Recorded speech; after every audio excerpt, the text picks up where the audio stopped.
Good morning students. আজকে আমরা 11-এর first class আমাদের শুরু করব। যে চ্যাপ্টারটা দিয়ে আমরা আমাদের ক্লাস শুরু করব সেই চ্যাপ্টারটা হলো স্ট্রাকচার অফ অ্যাটম। প্রথমেই এটা বলে রাখি যে এই চ্যাপ্টারটা কম্পিটিটিভ এক্সামের জন্য ভীষণ ইম্পর্ট্যান্ট, কারণ 2, 3, ইভেন 4টে কোশ্চেনও এই চ্যাপ্টার থেকে চলে আসে। যাই হোক, খুব ইন্টারেস্টিং এবং খুব important chapter structure of atom. দেখো, অ্যাটম ওয়ার্ডটার সঙ্গে আমরা সবাই পরিচিত। লোয়ার ক্লাসে আমরা সবাই অ্যাটম ওয়ার্ডটার সাথে পরিচিত হয়েছি এবং আমরা একটা থিওরিও পড়েছি এই অ্যাটমের ওপর বেস করে, ডাল্টনস অ্যাটমিক থিওরি। 1806-এ সেই সময়কার একজন famous scientist Sir John Dalton একটি থিওরি প্রপোজ করেন, যে থিওরিটিকে বলা হয় ডাল্টনস অ্যাটমিক থিওরি। এই ডাল্টনস অ্যাটমিক থিওরি আমাদের সামনে অ্যাটম সম্পর্কে বেশ কিছু ইনফরমেশন তুলে ধরে। অ্যাটমের যে ডেফিনেশন আমরা পড়েছি বা অ্যাটমের যে ডেফিনেশন আমরা জানি, সেই ডেফিনেশনও ওই ডাল্টনস অ্যাটমিক থিওরি থেকেই পাওয়া। ডাল্টনস অ্যাটমিক থিওরিতে অ্যাটমকে ডিফাইন করা হয়েছে এইভাবে যে atom is the smallest indivisible discrete particle of matter which can take part in a chemical reaction. Atom is the smallest indivisible discrete particle of matter which can take part in a chemical reaction.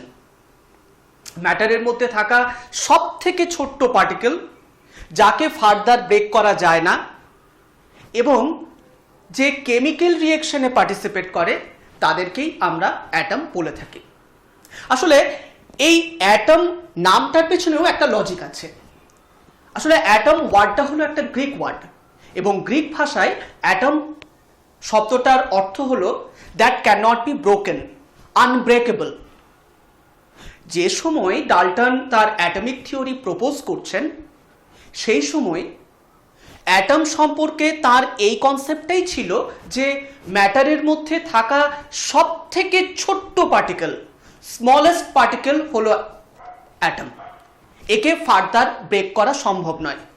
যেহেতু এই smallest পার্টিকেলটিকে আর further break করা সম্ভব নয়, সেই জন্যই এই পার্টিকেলটার নাম দেওয়া হয়েছিল অ্যাটম। এবং ডাল্টনস অ্যাটমিক থিওরিকে আমরা কেমিস্ট্রির ইতিহাসে একটা ল্যান্ডমার্ক হিসেবে ধরে থাকি। যাই হোক, পরবর্তীকালে বলতে 19th সেঞ্চুরির শেষের দিকে এবং 20th সেঞ্চুরির শুরুর দিকে এই অ্যাটমের ওপর প্রচুর রিসার্চ ওয়ার্ক হয়। আমরা বেশ কিছু ফেমাস সায়েন্টিস্টের নাম এখানে পাই, যেমন J Thomson, Goldstein, Rutherford, Nils bore, Chadwick, etcetera etcetera.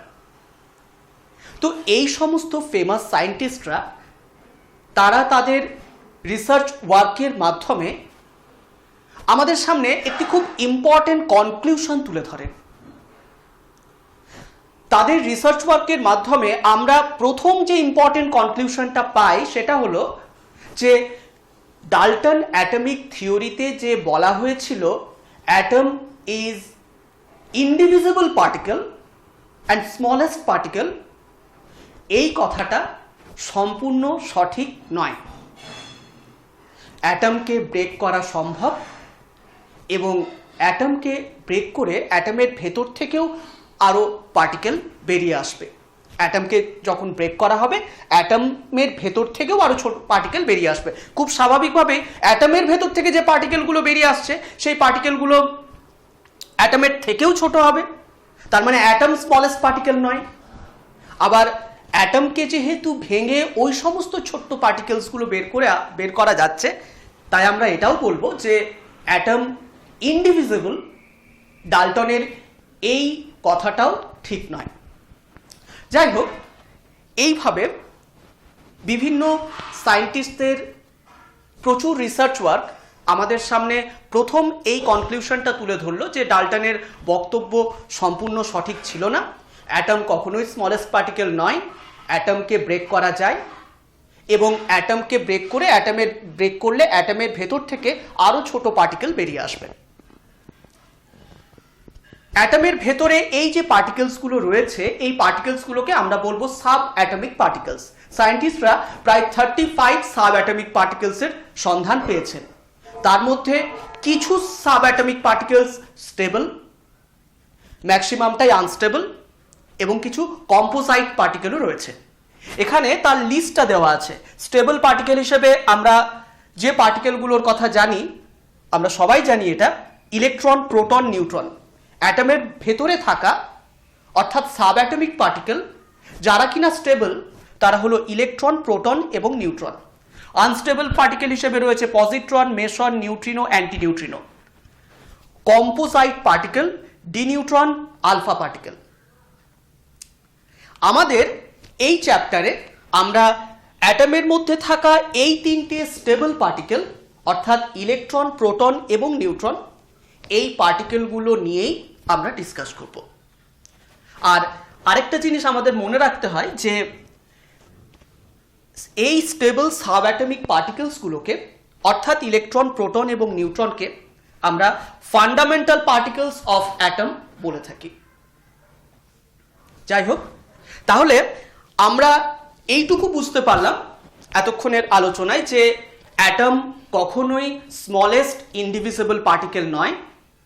অ্যাটমকে break করলে অ্যাটমের ভেতর থেকেও কিছু পার্টিকেল বেরিয়ে আসবে। আর অ্যাটমের মধ্যে থাকা স্টেবল সাব অ্যাটমিক পার্টিকেলগুলো হলো ইলেকট্রন, প্রোটন এবং নিউট্রন। এবার দেখো, একটা পার্টিকেল যাকে আমরা চোখে দেখতে পাই, এরকম একটা পার্টিকেলের স্ট্রাকচার বা সেই পার্টিকেলটার ভেতরে কি আছে সেগুলো বলে ফেলা সম্ভব। কিন্তু অ্যাটম এতটাই ছোট একটা পার্টিকেল যে তাকে তো চোখে দেখা যায় না। যে পার্টিকেলটাকে চোখেই দেখা যায় না ঠিক করে, সেই পার্টিকেলটার ভেতরে কি সাব অ্যাটমিক পার্টিকেল আছে সেগুলো জানা কিভাবে সম্ভব? সেগুলো জানা সম্ভব হয়েছে বিভিন্ন এক্সপেরিমেন্টের মধ্য দিয়ে। আমরা এখন সেই এক্সপেরিমেন্টগুলোই দেখব।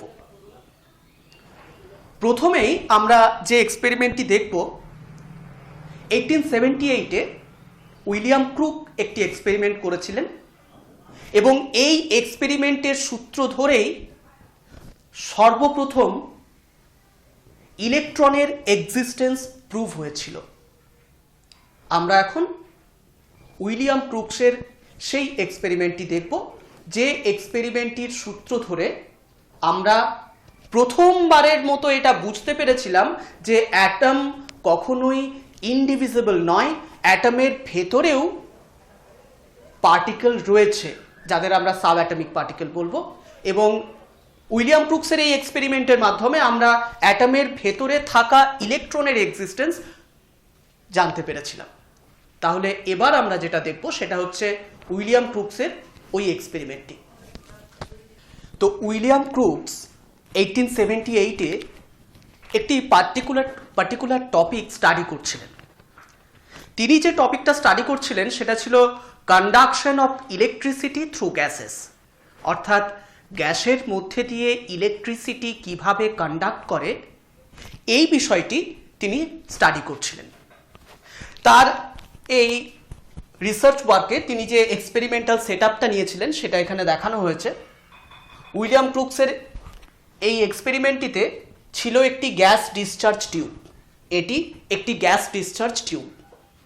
এই টিউবের মধ্যে খুব লো প্রেসারে একটি গ্যাস রাখা হয়েছিল।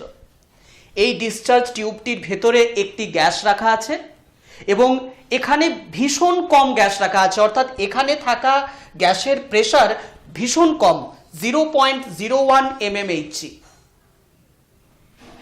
এখানে রয়েছে একটি ইলেকট্রোড, এখানে রয়েছে একটি ইলেকট্রোড। এই ইলেকট্রোডটিকে ব্যাটারির নেগেটিভ এন্ডের সাথে কানেক্ট করা হয়েছে, তাই এই ইলেকট্রোডকে বলবো ক্যাথোড। এই ইলেকট্রোডকে ব্যাটারির পজিটিভ এন্ডের সাথে কানেক্ট করা হয়েছে, একে বলবো অ্যানোড। এই দুটো ইলেকট্রোডকে খুব হাই ভোল্টেজ সোর্সের সাথে কানেক্ট করা হলো। 10⁴ ভোল্ট এরকম হাই ভোল্টেজ সোর্সের সাথে এই দুটো ইলেকট্রোডকে যখন কানেক্ট করা হচ্ছে, তখন দেখা যাচ্ছে যে সাইডে ক্যাথোডটি রয়েছে তার অপোজিট সাইডের গ্লাস ওয়ালে একটি ফেইন্ট গ্রিনিশ লাইট গ্লো করছে। দুটো ইলেকট্রোডকে যখন হাই ভোল্টেজ সোর্সের সাথে কানেক্ট করা হলো, তখন দেখা গেল যে সাইডে ক্যাথোডটি রয়েছে তার অপোজিট সাইডের গ্লাস ওয়ালে একটি ফেইন্ট গ্রিনিশ লাইট গ্লো করছে।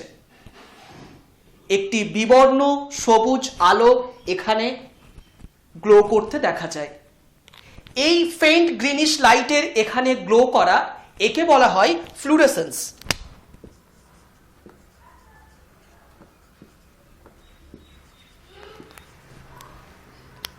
প্রশ্ন হলো যে এই দুটো ইলেকট্রোডকে হাই ভোল্টেজ সোর্সের সাথে কানেক্ট করার সঙ্গে সঙ্গে ক্যাথোডের অপোজিট সাইডের ওয়ালে কেন এরকম ফেইন্ট গ্রিনিশ লাইট গ্লো করছে, অর্থাৎ কেন এখানে ফ্লুরেসেন্স দেখা যাচ্ছে।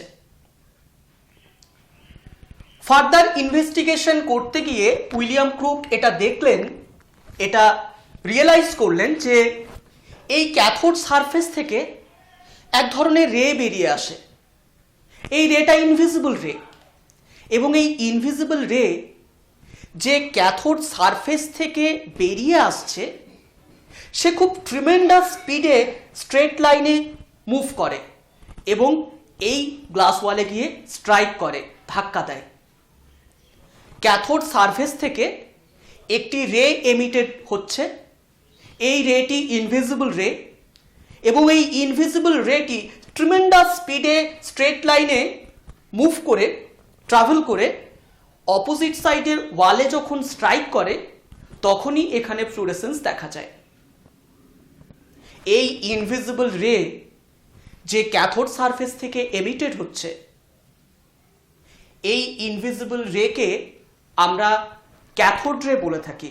আসলে যেহেতু এই ইনভিজিবল রেটা ক্যাথোড সারফেস থেকে বেরোচ্ছে, তাই এই রেটার ক্যাথোড রে নাম দেওয়া হয়েছে।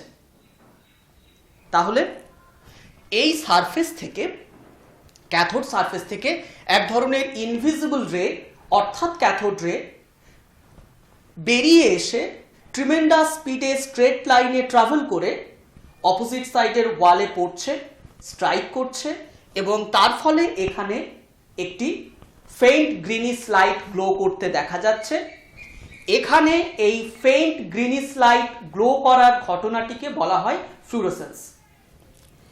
এইবার এই যে এখানে ক্যাথোড রের এক্সিস্টেন্স পাওয়া গেল, এই ক্যাথোড রেকে নিয়ে প্রায় 20 ইয়ার্স স্টাডি করেন একজন ফেমাস সায়েন্টিস্ট, তার নাম জে থমসন।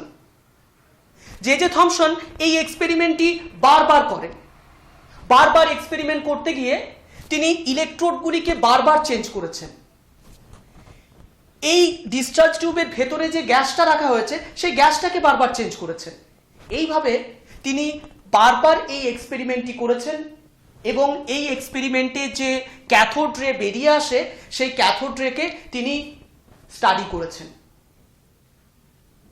প্রায় 20 ইয়ার্স এই ক্যাথোড রেকে স্টাডি করার পর জে থমসন ক্যাথোড রের কিছু ক্যারেক্টারিস্টিক্স বা বৈশিষ্ট্য বের করলেন। এবার আমরা এই ক্যাথোড রের সেই ক্যারেক্টারিস্টিক্স এবং ক্যাথোড রের এই বৈশিষ্ট্যগুলো দেখব।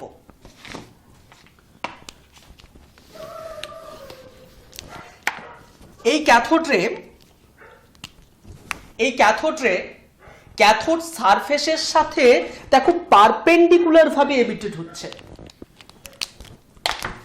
এই cathode ray emitted from the cathode surface perpendicularly and travel in a straight line। Cathode সারফেসের সাথে পারপেন্ডিকুলার ভাবে ক্যাথোড রে বেরিয়ে আসে এবং স্ট্রেট লাইনে ট্রাভেল করে। সেটাই লিখছি যে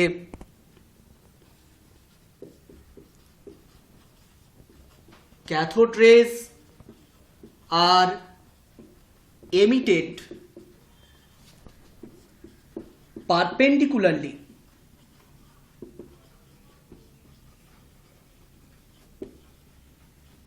from the cathode surface and travel in a straight line.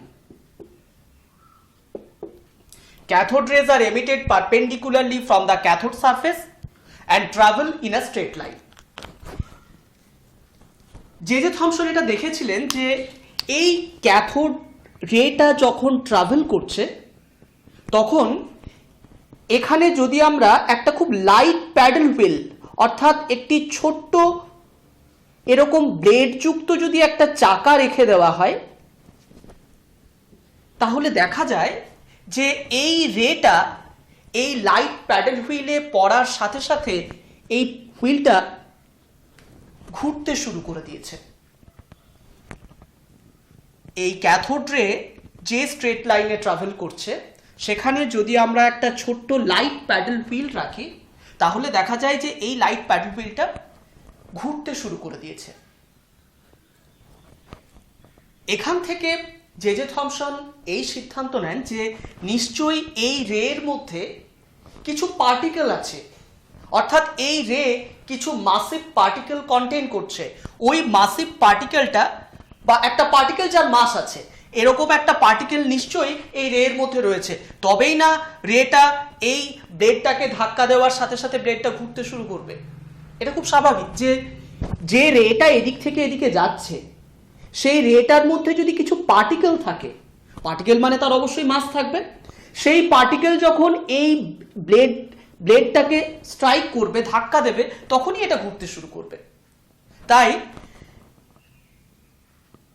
এই ক্যাথোড রের স্ট্রেট লাইন মুভমেন্টের সময় যদি তার যাওয়ার পথে আমরা যদি একটা লাইট প্যাডেল হুইল রেখে দিই তাহলে এই লাইট প্যাডেল হুইলটা ঘুরতে শুরু করে এবং লাইট প্যাডেল হুইলের এই মুভমেন্টটা এটা প্রুভ করে যে ক্যাথোড রে এর মধ্যে নিশ্চয়ই কোনো মেটেরিয়াল পার্টিকেল রয়েছে, অর্থাৎ ক্যাথোড রে কিছু পার্টিকেল কন্টেইন করছে যার মাস আছে। সেটাই আমরা লিখব সেকেন্ড ক্যারেক্টারিস্টিক্স হিসেবে যে cathode rays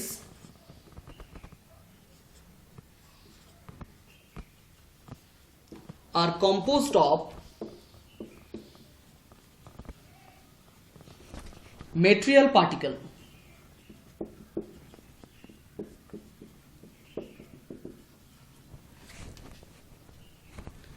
Material particles and possess momentum. Cathode rays are composed of material particles and possess momentum. Material particle বলতে ক্যাথোড রে আসলে একটা রে নয়, ছোট ছোট পার্টিকেলের ফ্লো। এই ছোট ছোট পার্টিকেলগুলোর মাস আছে, পার্টিকেল মানেই তার মাস থাকবে, আর মাস আছে মানে তার মোমেন্টামও থাকবে, যেহেতু সে একটা ভেলোসিটি নিয়ে এগিয়ে যাচ্ছে। এইবার এই ক্যাথোড রেটা যখন স্ট্রেট লাইনে মুভ করে তখন যদি একটা পজিটিভ ফিল্ড এবং একটা নেগেটিভ ফিল্ড আমরা রেখে দিই তাহলে দেখা যায় এই ক্যাথোড রে পজিটিভ ফিল্ডের দিকে মুভ করে যাচ্ছে, ক্যাথোড রে স্ট্রেট লাইনে যাচ্ছে।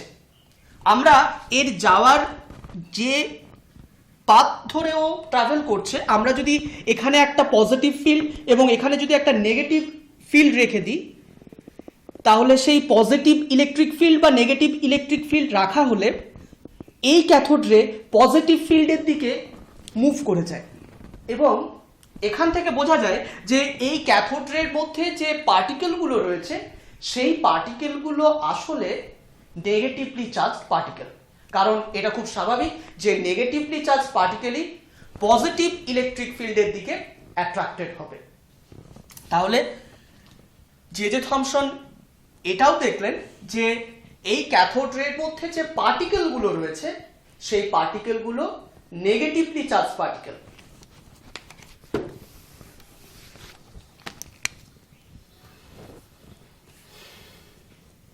তাহলে ক্যাথোড রেজ consist of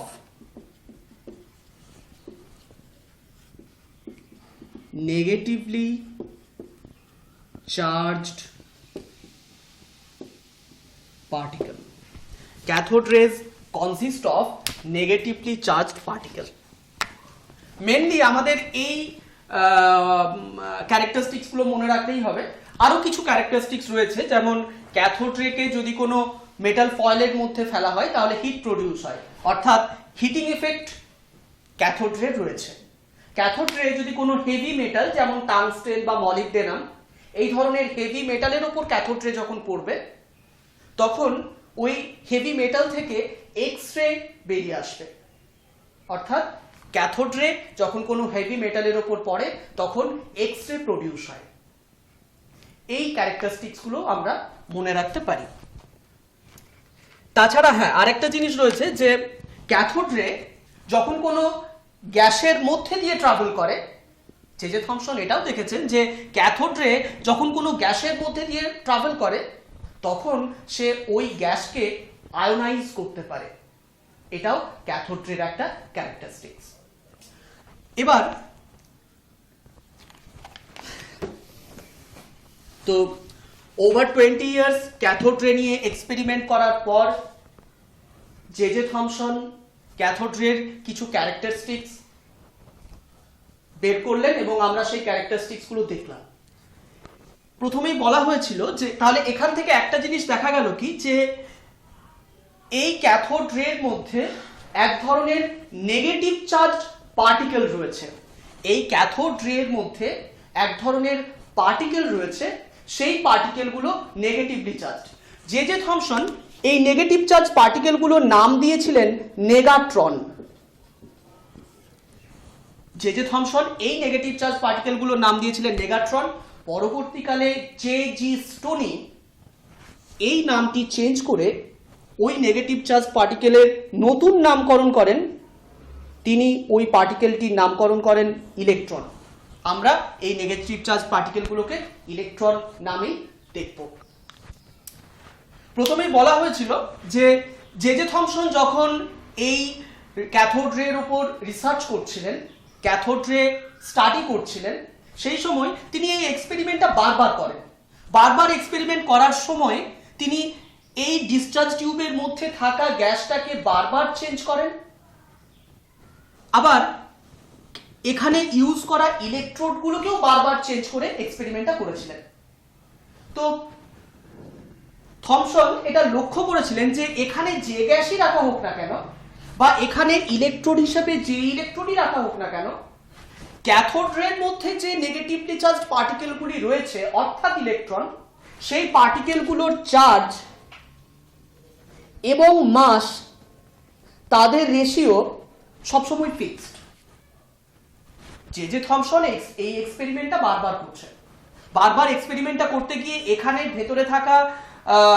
ভেতরে থাকা গ্যাসটাকে বারবার চেঞ্জ করেছেন, এই দুটো ইলেকট্রোডকে তিনি বারবার চেঞ্জ করেছেন, কিন্তু তিনি প্রত্যেক ক্ষেত্রেই দেখেছেন এখানে যে গ্যাসই রাখা হোক না কেন এবং এখানে যে ইলেকট্রোডই ইউজ করা হোক না কেন, ক্যাথোড রের মধ্যে যে নেগেটিভলি চার্জ পার্টিকেলগুলো রয়েছে এই নেগেটিভলি চার্জ পার্টিকেলগুলোর চার্জ এবং মাসের রেশিওটা সব ক্ষেত্রেই ফিক্সড। এবং সেই চার্জ টু মাস রেশিওটা আমরা মনে রাখতে পারি, সেটা হলো 1.76 × 10⁻11 কুলম কেজি ইনভার্স। যেহেতু ক্যাথোড রের মধ্যে থাকা নেগেটিভলি চার্জ পার্টিকেলের চার্জ টু মাস রেশিওটা এখানে থাকা গ্যাস, তার নেচার বা ইলেকট্রোডের নেচার কোনো কিছুর ওপরেই ডিপেন্ড করছে না, তাই বলা যায় যে ক্যাথোড রের মধ্যে থাকা এই পার্টিকেলগুলো অর্থাৎ ইলেকট্রন, এগুলো সমস্ত রকমের অ্যাটমের মধ্যে থাকা কমন কনস্টিটুয়েন্ট। যেহেতু ইলেকট্রনের চার্জ টু মাস রেশিওটা এখানে থাকা গ্যাসের নেচার বা ইলেকট্রোডগুলির নেচারের উপর ডিপেন্ড করছে না, প্রত্যেক ক্ষেত্রেই ইলেকট্রনের চার্জ টু মাস রেশিওটা সেম আসছে, এখান থেকে বলা যায় যে এই ইলেকট্রনগুলো সমস্ত রকমের অ্যাটমের ক্ষেত্রেই কমন এবং বেসিক কনস্টিটিউয়েন্ট। সেটাই আমরা লিখব যে ইলেকট্রনস আর বেসিক কনস্টিটিউয়েন্ট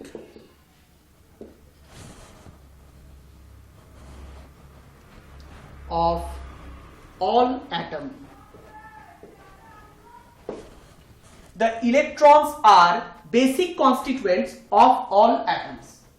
এবার আমাদের ওই ইলেকট্রনের সম্পর্কে বেশ কিছু ইনফরমেশন, যেমন ইলেকট্রনের ক্ষেত্রে charge two mass ratio 1.76 into 10 to the power 11 coulomb per kg. Mass of electron 9.108 into 10 to the power minus 31 kg. Charge of electron 1.602 into 10 to the power minus 19 coulomb. এটার ইএসইউ ইউনিটটা হলো 4.8 into 10 to the power minus 10 ESU. আর radius of electron 2.8 into 10 to the power minus 13 centimetre. এই ইনফরমেশনগুলি আমাদের মনে রাখতে হবে। রেডিয়াস অফ ইলেকট্রন মনে না রাখলেও চলবে, কিন্তু mass of electron, charge of electron এগুলো মনে রাখতে হয়। আবার আরেকটা জিনিস হলো যে একটা হাইড্রোজেন অ্যাটমের মাস একটা ইলেকট্রনের মাসের থেকে 1837 times heavier. Mass of an electron equal to 1/1837 into mass of hydrogen atom. Hydrogen অ্যাটমের মাস এবং ইলেকট্রনের মাসের এই রিলেশনটা আমাদের মনে রাখতে হবে, যে একটি হাইড্রোজেন অ্যাটম একটা ইলেকট্রনের চেয়ে 1837 টাইমস হেভিয়ার, অর্থাৎ 1837 গুণ ভারী, বেশি ভারী। এই ইনফরমেশনগুলি আমাদের মনে রাখতে হয়।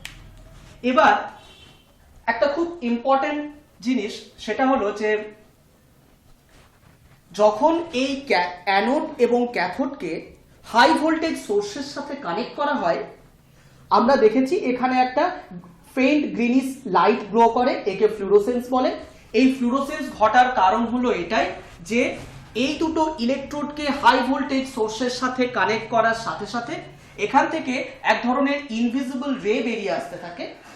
এই ইনভিজিবল রে কিছু নেগেটিভলি চার্জ পার্টিকেল নিয়ে তৈরি। এই নেগেটিভলি চার্জ পার্টিকেলগুলো যেগুলো ক্যাথোড সারফেস থেকে বেরিয়ে আসছে, তারা খুব ট্রিমেন্ডাস স্পিড নিয়ে, খুব হাই স্পিড নিয়ে মুভ করে, এবং হাই স্পিড নিয়ে মুভ করার সময় এখানে যে গ্যাস মলিকিউলসগুলো রয়েছে সেই গ্যাস মলিকিউলসগুলোর সাথে তাদের ধাক্কা হয়। এখান থেকে যে ইলেকট্রনগুলো বেরিয়ে আসছে তারা এতটাই হাই স্পিড নিয়ে থাকে যে মুভ করার সময় যখন এখানে থাকা গ্যাস মলিকিউলসগুলোর সঙ্গে তাদের ধাক্কা হচ্ছে, তখন গ্যাস মলিকিউলসগুলো থেকেও ইলেকট্রন বেরিয়ে যেতে থাকে, এবং সেই সমস্ত ইলেকট্রনগুলোই ক্যাথোড রের মধ্যে থেকে স্ট্রেট লাইনে ট্রাভেল করে।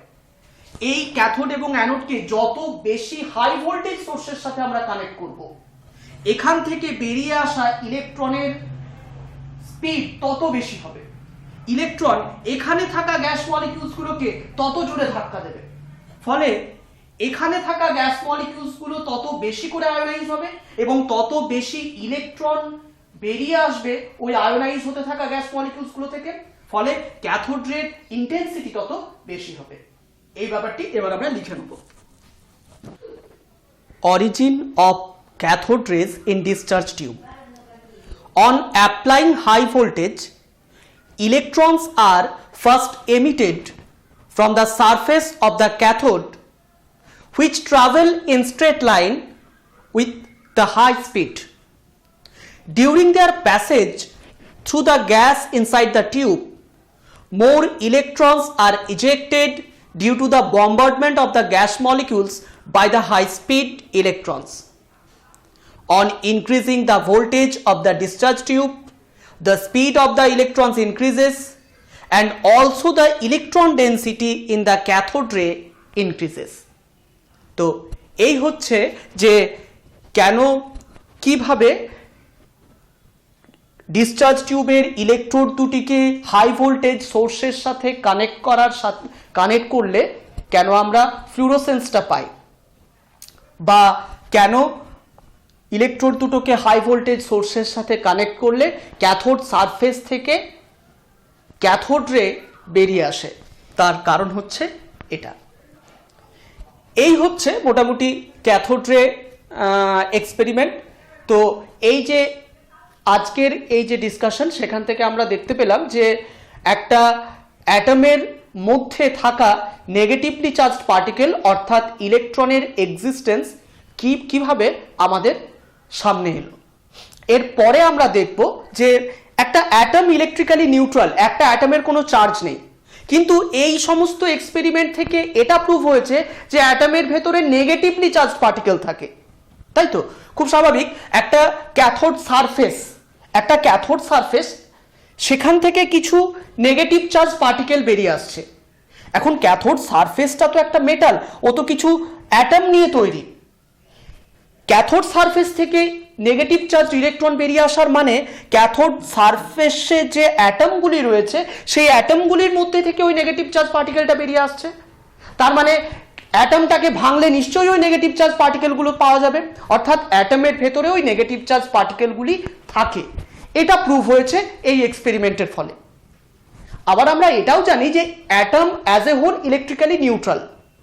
এখন অ্যাটম ইলেকট্রিক্যালি নিউট্রাল, কিন্তু অ্যাটমের ভেতরে নেগেটিভ চার্জ পার্টিকেল আছে, তার মানে নিশ্চয়ই অ্যাটমের ভেতরে কোথাও পজিটিভ চার্জ পার্টিকেলও নিশ্চয়ই আছে, এবং সেই পজিটিভ চার্জ পার্টিকেলের টোটাল পজিটিভ চার্জ অ্যাটমের মধ্যে থাকা ইলেকট্রনের টোটাল নেগেটিভ চার্জের সাথে নিশ্চয়ই সমান হবে, তবেই তো একটা ইলেকট্রন ইলেকট্রিক্যালি নিউট্রাল হবে।